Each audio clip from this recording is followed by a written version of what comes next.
આજે તો અમારે ઘરે હતા એટલે નાસ્તો કરીને સીધો મેં ગેંડીનો નળ ફિટ કરવા લગાડી દીધા. મેં કીધું નળ ફિટ કરી દો.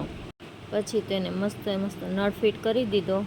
પછી તો કીધું ઘરે રહ્યા છો તો હજી એક કામ કરો, આ લીમડો બહુ વધી ગયો છે એને કાપી દો.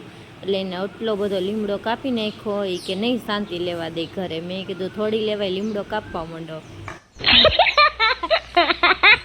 તા તો અમારા બેન કહે પપ્પા ઘરે રહ્યા છો, મમ્મીનું એટલું બધું કામ કર્યું તો મારું એક કામ કરો, મને અંદર ઝૂલો ફિટ કરી દો, બાર તૂટી ગયો છે એટલે. ઉપર પડતા જેવી રસોડામાં રસોઈ કરવા ગઈ ત્યાં અમારા બેન આવ્યા, મમ્મા મને 1 2 3 આવડે ગયા, સાંભળી લ્યો. 2 3 4 5 6 7 8 9 10. પગ દુખતો હતો એટલે રોટલી ન બનાવી, મસાલાવાળા ભાત, છાશ, જલેબી એવું અમે બધાએ ખાઈ લીધું.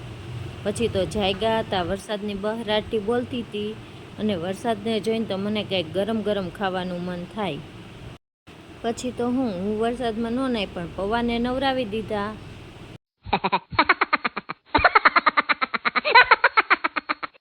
પૌવાને નવરાવી સીધો ડુંગળી બટેકાનો વઘાર કરી મસ્ત ગરમા ગરમ પૌવા બટેકા બનાવી અમે ખાધા.